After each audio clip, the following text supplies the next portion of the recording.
Hello guys, सो जैसा कि हमने लास्ट एपिसोड में देखा था कि यूफेई आया हुआ था फिशेस पकड़ने के लिए। लेकिन तभी वहाँ पे ढेर सारे एल्डर्स आ जाते हैं उसकी ज़िंदगी का तमाशा बनाने और वो उसे परेशान कर रहे होते हैं।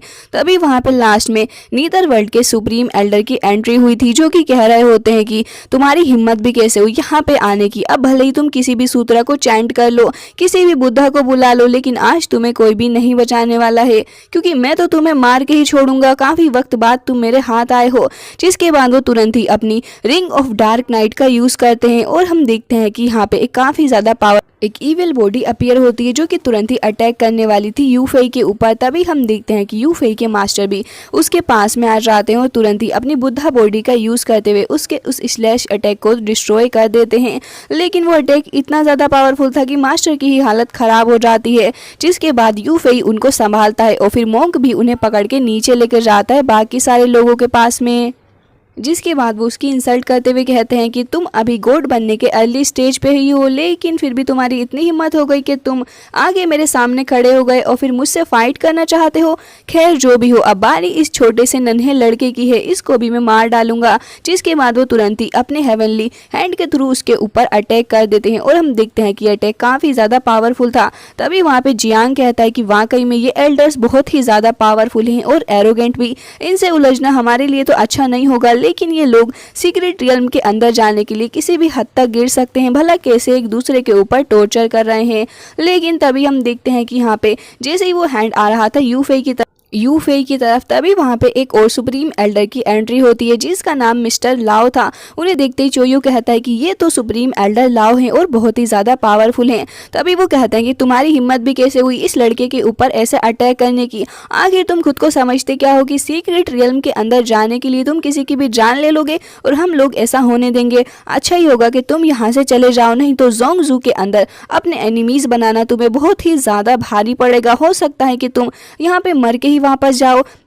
अब यहाँ पे मिस्टर लाओ का इतना ज़्यादा एरोगेंट बिहेवियर देख के सुप्रीम एल्डर को भी बहुत ही ज़्यादा गुस्सा आ जाता है। वो भड़कते हुए कहते हैं कि तुम कुछ ज़्यादा ही अपनी हदों से पार हो रहे हो। जिसके बाद हम देखते हैं कि एक और एल्डर की एंट्री होती है। न जाने आज कितने सारे एल्डर्स इस जगह पे आएंगे और वो आते ही कहते हैं कि तुम कीड़े मकोड़ों का खेल तो अब खत्म हो चुका है, अब मैं यहाँ पे आ चुका हूँ तो मैं तुम्हें नहीं छोड़ने वाला। उनका नाम तुओबा हुई होता है और वो तुरंत ही अटैक कर देते हैं। लेकिन हम देखते हैं कि यहाँ पे मिस्टर लाओ उनको डोज करने की कोशिश करते हैं, लेकिन भाई साहब उनके मुंह से भी ब्लड आने लग जाता है और उनकी हालत भी खराब होने लग गई थी। तभी वो कहते हैं कि तुम लोग बहुत ही ज़्यादा बेकार और फालतू हो, मेरे सामने खड़े होने की हिम्मत भी मत करना, तुम्हें चुटकियों के अंदर डिस्ट्रॉय कर सकता हूँ। अब जियांग एक बार फिर से अपनी कॉमेंट्री देते हुए कहता है कि मुझे तो लग रहा है कि आज हमारा भी यहाँ से जाना मुश्किल हो जाएगा। जोंगजू के अंदर इतने सारे पावरफुल पर्सनैलिटीज मौजूद हैं, मुझे नहीं पता था कि यहाँ पे ऐसा होगा भी। तभी हम देखते हैं कि यहाँ पे वो कह रहे होते हैं कि आखिर तुम में से यूआर कौन है, मुझे उससे मिलना है। तभी वो लड़की कह रही होती है कि एल्डर मास्टर वो रहा और वो काफी वक्त से यहाँ पे फाइट कर रहा है। और हम देखते हैं कि यहाँ पे यूफेई के मास्टर और साथ साथ में वो सेकंड एल्डर दोनों ही आपस में फाइट कर रहे थे। लेकिन तभी फिर वो रुक जाते हैं एंड यहाँ पे हुई कहता है कि मुझे लग रहा है कि तुम लोग मेरे सामने फाइट करके अपनी डेथ को इनविटेशन दे रहे हो, तुम्हें थोड़ा सोचना चाहिए। तभी वो हंसने लग जाते हैं और कहते हैं कि अच्छा, तुम्हारे साथों से मरने से अच्छा यही होगा कि मैं सुसाइड ही कर लूँ। वेल, तुम इतने भी ज़्यादा पावरफुल नहीं हो, बल्कि एरोगेंट ज़्यादा हो। ये सुनते ही हुई कहते हैं कि अच्छा लड़के जाओ जाके इसे सबक तो सिखा कर आओ। और हम देखते हैं कि वो उनका एक और बंदा आके तुरंत ही अटैक करने लग जाता है उनके ऊपर। लेकिन यूफेई के फादर इन लो भी उसे अच्छा सबक सिखाते हैं। अब वो लड़का काफ़ी सारे अटैक्स करता जाता है, लेकिन वो आराम से सारे ही अटैक्स को डोज कर लेते हैं। और हम देखते हैं कि अंत में वो लड़का थोड़ा हारता हुआ सा नजर आ रहा था। तभी हुई कहते हैं कि देखो यूफेई, अच्छा ही होगा कि तुम सीक्रेट रियल्म की कीज हमें दे दो, हम तुम सारे ही लोगों को जाने देंगे, क्योंकि ये हमारा मसला नहीं है कि तुम आपस में मरो या फिर कटो, कुछ भी करो। तभी यूफेई कहता है कि आखिर तुम सबको हो क्या गया है, सारे के सारे लोग ही मेरा एडवांटेज लेना चाहते हैं उस सीक्रेट रियल्म की को छीन के, लेकिन मैं तुम्हें वो देने नहीं वाला। मिस्टर लाओ कहते हैं कि तुम सारे लोग बहुत ही ज़्यादा बोलते हो। तभी वहाँ पे सुप्रीम एल्डर कहते हैं कि अच्छा, मैं तुम्हें सबक सिखा के रहूँगा, और तुरंत ही अपनी एनर्जी को रिलीज़ करते हैं। वेल, यहाँ पे यूफेई अपनी पावर से इन सभी को सबक सिखाना चाह रहा था, लेकिन हम देखते हैं कि यहाँ पे ये सारे ही लोग काफ़ी होते हैं आपस में फाइट करने के लिए। अब यहाँ पे इतनी देर में कुछ और लोगों की एंट्री हो जाती है, जो कि कह रहे होते हैं कि यूफेई, हमारे रहते हुए तुम्हें परेशान होने की ज़रूरत नहीं है। और ये काफ़ी ही सारे लोग होते हैं और इनके साथ में तियान वेई और तियान शियान भी होते हैं। तभी तभी वहाँ पे वो कह रहे होते हैं कि अच्छा ही होगा कि यू फेई को यहाँ से जाने दो। और हम देखते हैं कि वो बंदा भी जाके गिर जाता है अपने ही मास्टर के पास में। तभी यू फेई वहाँ पे खड़ा होता है और इसके पीछे काफी सारे लोग थे और अब तो और भी सारे लोग आ जाते हैं यू फेई की जान बचाने के लिए। तभी उनमें से एक कहता है कि मुझे लगता है कि तुम्हें यू फेई को अब जाने देना चाहिए, क्योंकि अगर तुम उससे पंगा लोगे तो फिर हम सारे ही लोग मिलकर तुम सभी को मार डालेंगे। और तभी उसके अराउंड एक काफी ज्यादा पावरफुल हेवनली ड्रैगन भी अपीयर हो जाता है। अब उस ड्रैगन को देख के यहाँ पे मिस्टर हुई की हालत तो खराब ही हो जाती है। उनकी आंखें फटी की फटी रह गई थी, लेकिन तभी तुरंत ही अपनी स्पिरिचुअल बर्ड को समन कर लेते हैं और हम देखते हैं कि वो बर्ड तुरंत ही आ रहा था उस ड्रैगन के ऊपर अटैक करने के लिए। वो ड्रैगन भी जाके उससे भिड़ जाता है और एक अच्छा खासा क्लैश हमें देखने को मिलता है। जिसके बाद हम देखते हैं कि वहाँ पे वही फैमिली के एल्डर भी अटैक कर रहे होते हैं उसी बर्ड के ऊपर और वो कुछ ही सेकंड्स के अंदर उसको भी निपटा देते हैं।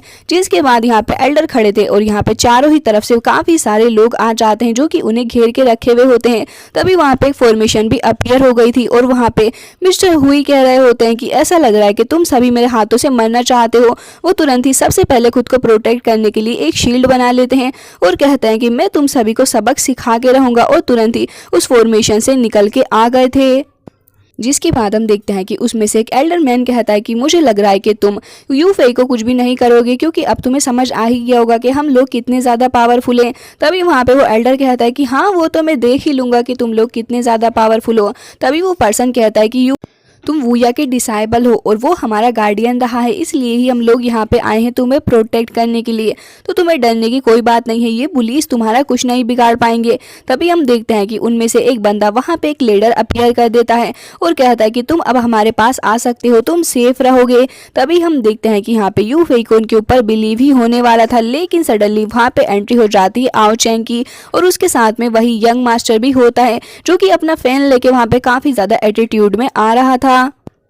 उसे देख के वहाँ पे तियान शान कहता है कि ये तो ड्रैगन क्लैन का ली यूलोंग है और काफ़ी ज़्यादा पावरफुल पर्सन भी है ये, लेकिन मुझे लग रहा है कि इसके आने से यहाँ पे काफ़ी बड़ा ट्रबल भी आएगा। जिसके बाद हम देखते हैं कि उस सुप्रीम एल्डर हुई को वही लेडी बता रही होती है कि अब तो यहाँ पे काफ़ी सारे लोग आ चुके हैं और अब तो ड्रैगन क्लैन से ये 9th प्रिंस भी आ गया है, हमने इन्हें काफ़ी ज़्यादा अंडर एस्टिमेट कर लिया। तभी उनमें से एक पर्सन कहता है कि अब मुझे लग रहा है कि यू फेई आराम से यहाँ से निकल के जा सकता है। तभी वहाँ पे ली यूलोंग कहता है कि यू फेई मुझे लग रहा है कि ये सारे ही लोग तुम्हें फंसाने की कोशिश कर रहे हैं, और तियान वेई और तियान शान से तो तुम पहले ही मिल चुके हो, ये लोग भी तुम्हें मारना चाहते थे ताकि सीक्रेट रियल्म की कीज तुमसे हासिल कर सकें, और जब तुमने ऐसा नहीं किया तो देखो अपनी की पूरी गैंग को ही लेके यहाँ पे आ चुके हैं। मुझे तो लगता है कि इनमें से कोई भी सही नहीं है, बल्कि सारे ही तुम्हारा एडवांटेज लेना चाह रहे हैं। ये सुनते ही वो मोटू सा पर्सन कहता है कि ये लड़के तुम चुप रहो, ज़्यादा मत बोलो हमारे बीच में। तभी वो पर्सन कहता है कि अच्छा मैं क्यों ना बोलूँ, मैं तो सच बोल रहा हूँ और मुझे अच्छे से पता है कि तुम में से कोई भी यू फेई की जान बचाने के लिए तो बिल्कुल भी नहीं आया, उसका गार्डियन बनने के लिए। तुम सभी को बस सीक्रेट रियल्म की कीज चाहिए, क्या मैं सच कह रहा हूँ? ये सुनते ही वो बंदा कहता है कि ली यूलोंग तुम अपनी हदों को पार कर रहे हो, ये मत भूलो कि हम लोग कितने सारे हैं, चाहे तो तुम्हें कुछ ही देर में मिटा दें। जिसके बाद वो मोटू सा पर्सन तुरंत ही अपने स्पिरिचुअल बीस्ट को समन करके तुरंत ही ली यूलोंग के पीछे छोड़ देता है, लेकिन तभी आओ चेंग भी वहाँ पे अपने स्पिरिचुअल ड्रैगन्स को समन करता है और हम देखते हैं कि यहाँ पे वो ड्रैगन सबसे पहले तो उस बीस्ट को खत्म करते हैं और फिर उसके बाद जाके उस मोटू की भी हालत खराब कर देते हैं। और ये सारा ही नज़ारा देख के मोंग कहता है कि ये लोग तो काफ़ी ही ज़्यादा पावरफुल है, ऐसा लग रहा है कि ये लोग अपने कीजिंग स्टेज पे हैं। तभी हम देखते हैं कि यहाँ पे इतने सारे लोग मौजूद थे, लेकिन यहाँ पे ली यूलोंग बिल्कुल भी नहीं घबरा रहा होता और वो कहता है कि ब्रदर यू फेई देखो, तुम्हें अच्छे से पता है कि सारे ही लोग तुम्हारे पीछे क्यों पड़े हुए हैं और मैं अब तुम्हें सच और नहीं बताऊंगा, लेकिन अब सब तुम्हारे ऊपर है कि आखिर तुम किसके ऊपर ट्रस्ट करोगे। तभी वो मोटू कहता है कि ब्रदर यू फेई इसके ऊपर बिल्कुल भी ट्रस्ट नहीं करना, क्योंकि ये बंदा बहुत ही ज़्यादा गिरा हुआ है और मैं तुम्हें यही एडवाइस करूंगा कि तुम हमारे साथ आ जाओ, हम लोग तुम्हें सिंसियरली प्रोटेक्ट करना चाहते हैं। जिसके बाद यू फेई को देखते हैं जो कि कह रहा था कि भले ही कोई मुझे सपोर्ट करे या ना करे, लेकिन सबसे इम्पोर्टेंट बात तो यह है कि सारे ही लोग अब हमारे जाल में फंस चुके हैं। मुझे लगता है कि अब 9 एल्डर को इस जाल को पूरे तरीके से बंद कर देना चाहिए, क्योंकि सारी ही फिशेस हमने पकड़ ली हैं। सो गाइज, अब तक आपको पता चल ही गया होगा कि यू फेई किन फिशेस की बात कर रहा था और अब तक क्यों वो इस सारे ही तमाशे को टॉलरेट भी कर रहा था। इसी के साथ ये एपिसोड हो जाता है एंड आई होप आपको अच्छा लगा होगा। मिलते हैं नेक्स्ट वीडियो में, तब तक के लिए bye bye, take care of yourself.